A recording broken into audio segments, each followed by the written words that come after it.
안녕하세요. 그대의 서점 책 읽어주는 여자입니다. 너무 바빠서 책을 읽고 싶어도 못 읽는 분들 많으시죠? 밤에 잠들기 전 잠깐씩 듣다 보면 어느샌가 책 한 권을 다 읽게 되실 거예요. 불면증으로 잠들기 힘든 분들도 제가 읽어주는 책을 들으시면서 숙면 취하시길 바랍니다. 첫 번째 영상에서 읽어드릴 책은 김진명 작가의 황태자비 납치사건입니다. 이 책은 명성황후 시해사건의 내용이 담겨있는 책이라서 읽으면서 너무 분하고 화가 나서 울면서 봤던 책입니다. 황태자비 납치사건. 1996년 도쿄 아가사카의 한 비밀요정. 그날 밤은 일반 손님은 말할 것도 없고 기사도 한 사람 눈에 띄지 않았다. 그런 일은 좀처럼 없었기에 종업원들은 물론 마담조차 궁금하지 않을 수 없었다. 늘상 정치인과 고급 관리들이 드나드는 요정이라 그에 따르는 다양한 부류의 사람들로 시끌벅적하지 않았던가. 잠시 후 그 이유는 밝혀졌다. 거의 유폐하다시피 지내던 몇 사람의 정계 원로가 나타났던 것이다. 마담은 그중 두 사람이 전범으로 지목되었던 기억을 떠올렸다. 그들은 요정 깊숙한 룸에 들어가 앉더니 팽팽한 긴장감으로 몇 시간이나 수기를 계속했다. 마침내 한참 후에야 짧은 탄성과 함께 만장일치의 결론을 이끌어냈다. 그러나 결론을 내린 후에도 긴장을 늦추지 못했는지 아니면 새로운 감동에 젖었는지 자중에는 한동안 침묵이 흘렀다. 몇 사람은 눈을 감고 깊은 생각에 빠져 있었다. 이윽고 누군가 입을 열었다. 전쟁이 끝난 지 꼭 51년이 되는군. 비록 정계의 전면에 나서진 않지만 비중 있는 정치인 사이에서는 대부로 통하는 이에마스의 짙은 감상이 배인 목소리였다. 그래, 벌써 51년이야. 하지만 역사는 계속되고 있어. 태평양 전쟁의 영웅이자 전범인 미야모토가 이제는 노쇠한 목소리로 이에마스의 감정에 자신의 의지를 보탰다. 역시 우익의 대부이자 전 총리인 나카소네가 무거운 음성으로 말을 받았다. 오늘 이런 결정을 하게 되어 나는 기쁘기 그지없소. 오늘의 결정은 죽음으로 지켜내야만 하오. 그렇지 못하면 앞으로 일본은 없소. 비교적 젊은 나이에 오자와가 단호한 목소리로 다짐을 두었다. 결정된 대로 헌법 개정은 제가 책임집니다. 하지만 가장 큰 문제는 교육입니다. 우리 일본은 침략 국가이니 아무것도 해서는 안 된다는 인식을 버리지 않으면 그야말로 아무것도 못합니다. 2001년 후쇼샤에서 출판한 일본 역사 교과서는 무섭도록 친밀한 계획과 공작 끝에 만들어졌다. 교과서의 필지는 막강한 권위와 인기의 정상에 선 인물들로 구성되었고 완성된 교과서는 미리 짜여진 전략에 따라 학교에서 채택되기도 전에 시판에 돌입했다. 물론 이 역사 교과서는 공전 철후의 판매를 기록하고 있었다. 전국적 조직을 구축한 새 역사 교과서를 만드는 모임이 이 교과서를 만들었다고는 하지만 이 모임은 다만 표면에 떠오른 학자들의 조직에 불과했다. 이 교과서의 탄생은 물론 검정과 전파에 이르기까지 깊숙이 관여한 진짜 주인공들은 베일에 가려져 있었다. 그들은 총리를 움직일 수 있는 능력은 물론 지배할 수도 있음이 분명했다. 모리 전임 총리는 진작부터 국정이 아닌 검정 교과서에 정부가 이래라 저래라 간섭할 수 없다는 입장을 분명히 했고 고이즈미 신임 총리도 절대로 교과서를 고칠 수 없다고 했다. 바로 새롭게 등장한 팔뚝문이었다. 일본은 유라시아 대륙에서 조금 떨어진 바다에 떠있는 섬나라다. 이 일본을 향하여 대륙에서 하나의 팔뚝이 돌출되어 있다. 그것이 조선이다. 조선반도가 일본의 적대적인 대국의 지배하에 들어가면 일본을 공격하는 절호의 기지가 된다. 이러한 의미에서 조선반도는 일본에 끊임없이 들이대어진 흉기가 될 수밖에 없는 관계에 있다. 조선이라는 과거의 국명을 사용하고 검정을 위해 약간의 수정을 거치기는 했지만 왜곡된 이 역사 교과서를 읽는 일본인의 잠재 심리에는 한국을 혐오하고 제압해야겠다는 의식이 생길 수밖에 없었다.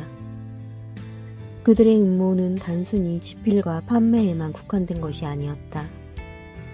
그들은 애초부터 한국의 반발도 염두에 두었다. 하지만 그들이 내린 결론은 한국의 저항은 무시해도 된다는 것이었다. 아니, 무시하는 게 당연하다는 것이었다. 한국 정부? 경제 붕괴가 겁나서 못 덤빌걸? 시민들? 부유층은 돈 많아서 관심 없고 중산층은 돈 버느라 관심 없고 빈곤층은 먹고 살기 바빠서 관심 없어. 연령별로 보자고. 애들은 연예인에게 빠져서 관심 없고 30, 40대는 오로지 돈 타령이야. 나이 든 층에서 나 빽빽 소리 지르겠지 뭐. 과연 난간에 부딪힌 경제로 발목이 잡힌 한국 정부는 일본의 왜곡 교과서에 대처할 수 있는 방법이 거의 없었다. 항의의 표시로 대사를 소환하는 조치를 취하긴 했지만 슬그머니 다시 귀임시킬 수밖에 없는 비참한 처지였고 이런 대응은 오히려 일본에 비웃음만 사고 말았다.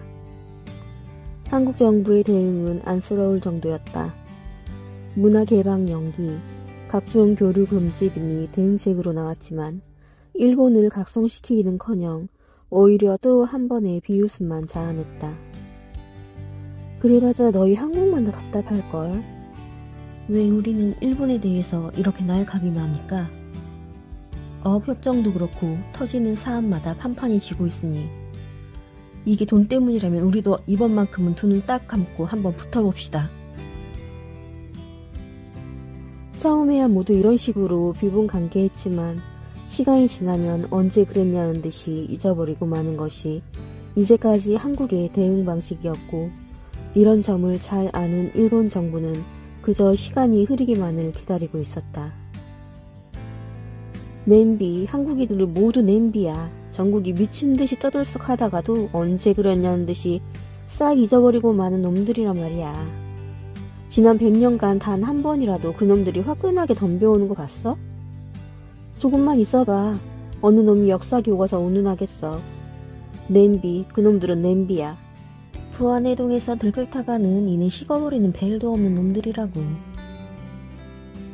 한국 정부는 일본의 새 역사 교과서가 시정해야 할 35개의 항목을 만들어 전달했지만 일본은 문부과학성의 형식적 심의위원회만 만들어 놓고 상황을 살피다 결국 핵심 사안은 하나도 고칠 수 없다고 결정했다.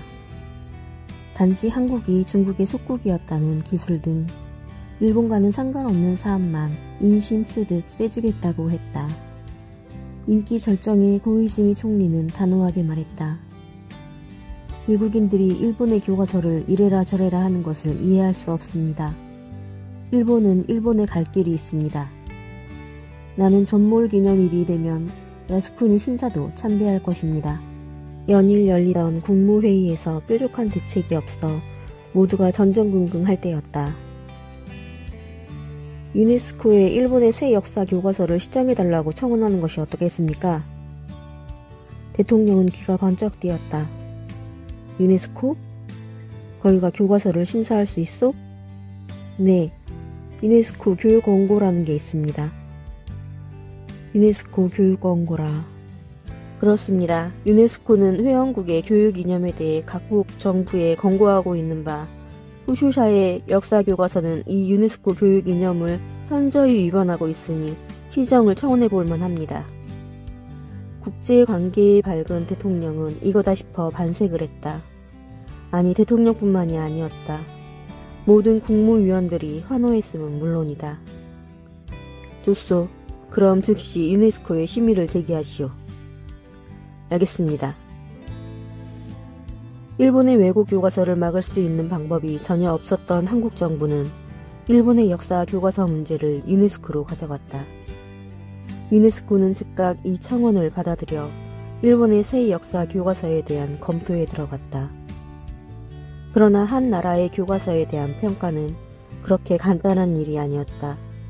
일본 정부와 학자들은 매우 교묘하고 다양한 방법으로 유네스코의 심리에 대응했고, 유네스코는 지구상 가장 강력한 국가 중 하나인 일본의 교과서를 함부로 불량하다고 판정할 수는 없었다. 심의가 종점에 다다를 무렵 일본 측은 자신만만하게 자국의 논리를 개진했다. 수십 회에 걸쳐 살펴본 대로 일본과 한국의 역사는 양측의 기술이 상이합니다. 유네스코가 이 짧은 시간 안에 어느 일방의 역사 기술이 옳다고 판정할 수는 없습니다. 만약 한국이 요구하는 대로 일본의 역사 교과서를 고쳐야 한다면 이제부터 전 세계는 교과서 전쟁에 돌입하게 됩니다. 우리는 유네스코가 역사 기술의 다양성을 받아들여야 한다고 생각합니다. 그간 강론에서 부딪힐 만큼 부딪혔음에도 한국과 일본은 결론적 총론에서 또다시 맹렬하게 부딪혔다. 한국 대표는 명백한 오류를 역사기술의 일반론으로 호도하는 일본 측의 논리를 날카롭게 꼬집었다. 중요한 것은 일본의 역사 교과서가 양심적인 일본의 지식인과 학자들, 그리고 누구보다도 그 역사 교과서로 학생들을 가르칠 일선의 교사들에 의해 거부당하고 있다는 사실입니다. 이것은 양심의 저항입니다. 유네스코가 이 양심의 저항을 짓밟아버리는 결정을 내려서는 안 될 것입니다. 한일 양국의 대립만큼이나 유네스코 위원들 내부의 의견 차이도 팽팽했다. 일본의 침략 행위를 증명하는 수많은 증거가 있음에도 불구하고 막상 심리에 들어가면 침략한 측과 침략당한 측의 입장과 논리가 첨예하게 대립했다. 위원들은 역사라는 사실을 윤리도덕적으로 판정한다는 것이 얼마나 어려운 일인가를 절실하게 느끼기 시작했고, 결국 대세는 신중론으로 기울었다. 이런 분위기를 피부로 느낀 한국 측 학자들은 유네스코 위원들에게 거세게 항의했지만 아무 소용이 없었다.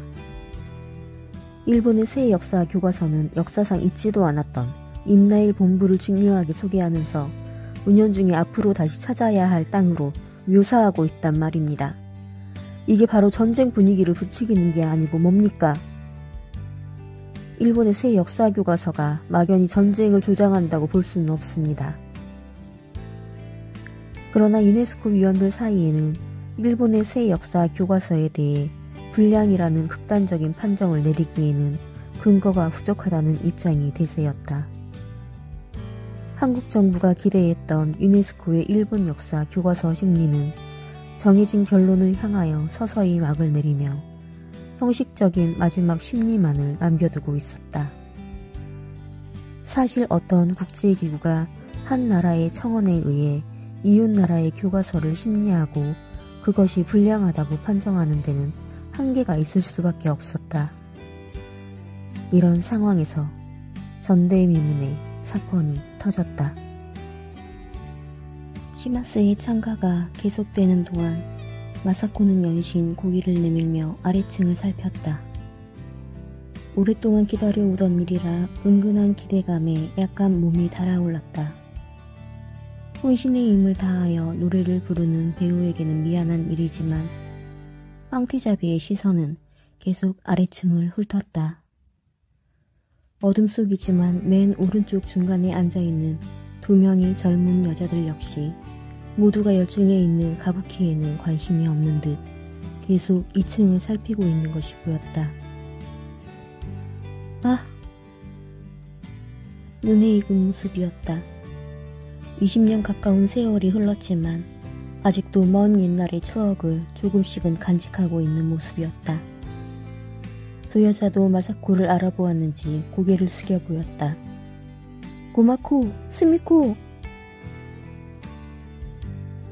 마사코의 입에서는 자신도 모르게 이 친구들의 이름이 흘러나왔다. 관객들은 모두 참가에 열중해 있었지만 3명의 여자는 서로를 살피느라 정신이 없었다.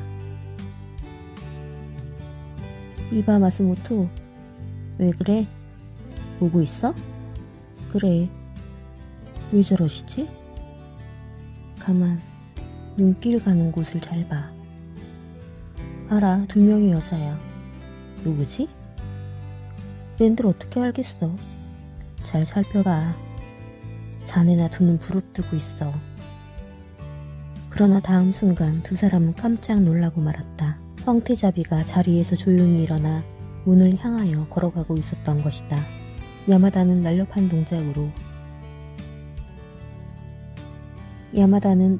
동작으로 황태자비를 뒤쫓으며 무전기에 대고 낮은 목소리로 빠르게 물었다. 어디로 가신 겁니까? 황태자비의 2-3걸음 앞에서 걷고 있던 수행비서는 무전기에 대고 나지막한 소리로 태연하게 대답했다. 경호원들은 절대로 따라오지 말라고 분부하셨어요. 무슨 소리예요? 언명이세요. 어디로 가시는데요? 야마다의 볼멘 목소리가 약간 신경질적으로 터져나왔다. 잠깐 휴게실에 가세요. 고등학교 동창생들을 만나신답니다. 여자 2분이세요. 경호원들은 절대 눈이 띄지 말고 누가 오더라도 막거나 신분 확인 같은 것은 하지 말라고 하셨어요. 알겠습니다. 대답은 공손하게 했지만 야마다는 뒤따라오는 마스모토에게 들리락말락한 소리로 내뱉었다. 또 시작이야. 어떡하겠어, 유일한 취미신데. 마스모토는 오히려 툴툴거리는 야마다가 한심하게 생각됐다. 방위청 출신인 야마다는 오직 업무밖에는 모르는 친구였다. 그의 굳고 굳은 머릿속에는 낭만이란 없었다. 그러나 석사 출신 경호원인 마스모토는 황태자비의 심정이 충분히 이해되었다. 그는 황태자비가 궁중 생활에 한없이 권태를 느낀다고 생각했다. 지난번 신사에 참배하셨을 때도 말이야. 지방에서 견학 온 중학교 선생들 무리에 갑자기 섞여버리셔서 얼마나 놀랐는지 알아? 간이 콩알만해져서 쫓아갔더니 글쎄 그 고지식한 선생들하고 난상토론을 벌이고 계신 거야. 그럴 수도 있지. 황태자비는 사람 아닌가? 마사코는 진정 자유를 동경하는 여자였다. 미국 하버드 대학에서 오래 유학하면서 거질 것 없는 서구의 자유를 맛본 그녀에게 황실의 법도와 예절은 때때로 도저히 참아내기 어려웠다. 그러나 현명한 황태자비는 오랜 세월 동안 이어져 내려온 황실의 생활에 저항하지 않았다. 대신 그녀는 스트레스를 해소하는 자신만의 방법을 찾아냈다. 그것은 바깥 나들이를 할 때 예정에 없이 기습적으로 보통 사람들과 어울리는 것이었다. 아마도 역대 황실의 사람들 중 마사코만큼 일반인들과 아무데서나 스스럼 없이 어울리는 사람은 없었을 것이다. 야마다는 무전기로 극장 밖의 복도에서 지키고 있는 구로다를 불렀다. 이봐 구로다, 지금 비원께서 휴게실로 가셔. 모습을 숨기고 은밀히 경우에 혹시 2명의 여자가 휴게실로 따라 들어가더라도 검문하지는 마. 비원의 고등학교 동창생들이니까. 벌써 그게 끝났습니까? 아니야. 구로다는 야마다의 목소리가 별로 부드럽지 않다는 느낌에 서둘러 대답했다. 알겠습니다. 2층 복도에서 혼자 외곽 경호를 하던 구로다는 경호 틈에 들어온 지 얼마 되지는 않았지만 황태자비가 누군가를 만날 때 경호원이 눈에 띄는 것을 싫어하는 줄 알고 있었기에 얼른 몸을 기둥 뒤에 숨기고 황태자비가 나오기를 기다렸다. 곧이어 날씬하고 세련된 모습의 수행비서가 나오고 이어 아담한 몸매에 기품이 있는 황태자비가 점잖은 걸음걸이로 뒤따라 나왔다. 유키코. 그로다는 수행비서 유키코의 모습을 보는 순간 황홀한 기분에 사로잡혔다. 세상 남자들은 모두 황태자비의 은은하고 영민한 모습을 사랑한다지만 구로다에게는 유기코가 하늘의 태양과도 같은 존재였다. 약간 통통한 모습의 황태자비와는 달리 유기코는 날씬하고 쭉 뻗은 다리에 하늘하늘한 허리, 그리고 몸매와 잘 조화된 갸름한 얼굴이 전체적으로 서구 미인형이었다. 게다가 시원시원한 언행이며 드물게 한 번씩 경호원들에게 휙 던졌다 돌려버리는 외정한 눈길이 구로다에게는 더없이 매력적이었다. 황태자비는 푸르스름한 바탕색에 간간히 노란 은행잎 무늬가 그려져 있는 재킷을 걸치고 있었다. 한눈에 보아도 황태자비의 모습은 정갈하고 신선해 보였다. 황태자비와 수행비서가 기둥을 향하여 걸어오자 구로다는 조심스럽게 기둥을 안고 돌았다. 눈에 띄면 안 되었기에 구로다는 두 사람이 기둥 가까이 왔을 때쯤 발소리를 듣고 조심스럽게 몸을 움직였다. 황태자비는 물론 수행비서조차 구로다가 기둥 뒤에 숨어있는 곳을 전혀 알지 못하고 지나쳐 아래층으로 내려가 계단을 밟았다. 1층에는 히노키라는 이름의 휴게실이 계단을 내려가 바로 오른쪽에 있었다. 황태자비가 우아한 걸음걸이로 계단을 내려가 휴게실로 들어가자 구로다는 그림자처럼 조용한 동작으로 계단을 미끄러지듯 내려가 휴게실 맞은편의 큰 기둥 뒤에 몸을 숨겼다. 곧이어 두 명의 여자가 극장문을 열고 나와 조금 더 망설임 없는 걸음걸이로 휴게실을 향하여 걸어가는 것이 보였다. 야마다가 말하는 황태자비의 동창들이었다. 먼저 들어간 황태자비와 유기코에 비교될 정도는 아니었지만 동창들의 잣대도 괜찮아 보였다. 구로다는 저녁 외출에 맞게 짙은 화장을 한 그녀들이 틀림없이 머슬하는 여자들이란 생각이 들었다. 여자들이란 이상한 존재였다. 황태자비처럼 거의 화장기 없는 얼굴에서도 은은하고 우아한 매력이 풍겨나오지만 이렇게 진한 화장을 한 얼굴에도 사람을 빨아들이는 묘한 아름다움이 배어 있었다. 한 여자는 아담한 체구를 가진 보통의 체격인 반면 다른 한 여자는 눈에 띌 정도로 키가 컸다. 구로다의 스치는 짧은 눈길에도 두 사람은 화려한 의상에 한껏 멋을 부린 듯 보였다. 특히 키가 큰 여자는 빨간색 스커트와 다채로운 빛깔을 내뿜는 보석들로 화려하게 치장하고 있었다. 구로다는 그녀가 여자치고는 너무 큰 키에 대한 콤플렉스 때문에 저 많은 보석으로 치장했을 것이라고 생각했다. 신참 경호원인 구로다는 황태자비의 동창들을 편하게 해주기 위해서 모습을 보이지 않는 편이 좋겠다 싶어 아까와 마찬가지로 다시 한번 기둥 뒤로 몸을 숨겼다. 남자의 진정한 매력은 여성에 대한 세심한 봉사라고 믿는 구로다의 진가는 지금 이 순간에도 어김없이 발휘되고 있었다. 황태자비는 휴게실에서 그리 오래 지체하지 않았다. 오랜만에 만난 동창들과 회포를 풀자면 턱없이 짧은 시간이었을 테지만 가부키 도중에 나온 그녀로서는 아무래도 오래 지체할 수 없었을 것이다. 황태자비의 성품이라면 배우에 대한 예의를 우선적으로 고려하지 않을 리 없을 테니까. 사려 깊은 황태자비는 들어갈 때와는 달리 동창들을 먼저 내보냈다. 자신이 먼저 나온 후 마치 시녀나 수행원처럼 동창들이 뒤따르게 하지는 않았던 것이다. 역시 그런 점이 황태자비의 매력이었다. 그녀는 아무리 비천한 사람이라 하더라도 인간적인 세심한 배려를 아끼지 않았다. 두 명의 여자는 처음 들어갈 때와 마찬가지로 꼭부터 팔짱을 끼고 나왔다. 걸음을 옮길 때마다 키가 큰 여자가 꾸민 보석들이 다양한 각도에서 샹들리에의 불빛을 반사해냈다. 구로다는 기둥 뒤로 몸을 숨기면서 잠시 후면 유기코를 다시 볼 수 있다는 생각에 행복했다. 지표를 하던 두 중년의 여자들은 키가 큰 여자의 온몸에서 번쩍거리는 보석을 보고 넋을 잃었다. 저기 달려있는 보석들이 전부 진짜라면 도대체 저 여자는 몸에 얼마를 감고 다닌다는 말인가? 한편 안내데스크의 직원은 화려하게 꾸민 두 여자가 가부키자의 현관을 빠져나가는 모습을 보고 다른 급한 일이 있는 모양이라고 생각했다. 가부키 관람 도중에 나가는 사람들에게 사정을 일일이 물어볼 수도 없기에 보고 있던 잡지로 눈길을 돌렸다. 다음날 아침 조간신문들은 일제히 일면톱으로 황태자비 납치 사건을 보도했다. 황태자비는 어젯밤 가부키자에서 가부키를 관람하던 중 고등학교 동창생인 2명의 여자와 휴게실에서 잠시 만났다.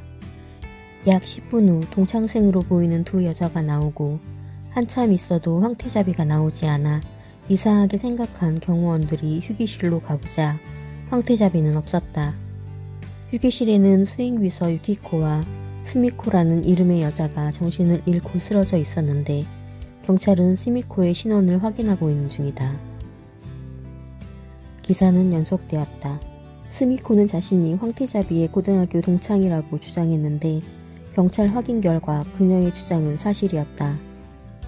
황태자비와 고등학교 시절 가깝게 지냈던 스미코는 또 다른 동창인 고마코로부터 졸업 후 근 20년 만에 편지를 받았다고 한다. 편지는 가부키 관람 도중 시마스의 참가가 시작되면 1층 휴게실에서 황태자비를 만나기로 했으니 아예 극장의 지정석에서 만나자는 내용이었으며 극장표는 고마코가 미리 예매해서 보내주었다고 했다. 스미코는 고마코가 시마스의 참가가 시작되기 직전에야 도착해 두 사람은 서둘러 휴게실로 갔다고 경찰 신문에서 진술했다. 그녀는 또 극장문을 나와서 휴게실까지는 불과 얼마 안 되는 짧은 거리고 황망 중이라 고마코와 제대로 이야기를 나누지 못했다고 했다.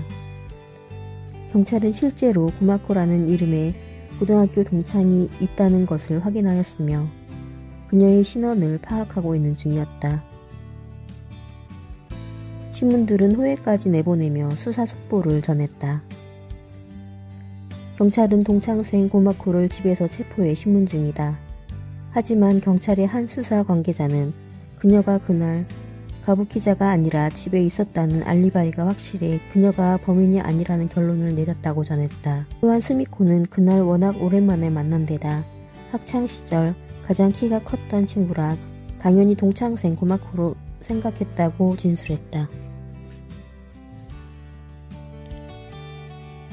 또한 스미코는 그날 워낙 오랜만에 만난 데다 학창시절 가장 키가 컸던 친구라 당연히 동창생 고마코로 생각했다고 진술했다. 경찰에서 범인의 도주에 관해 확실한 정보를 발표하지 않자 각 신문은 스스로 의문점을 제기했다. 범인은 어디로 사라진 것일까? 경찰은 사건 발생 시점으로부터 30분 만에 비상 검문을 실시했지만 범인을 검거하지 못했다.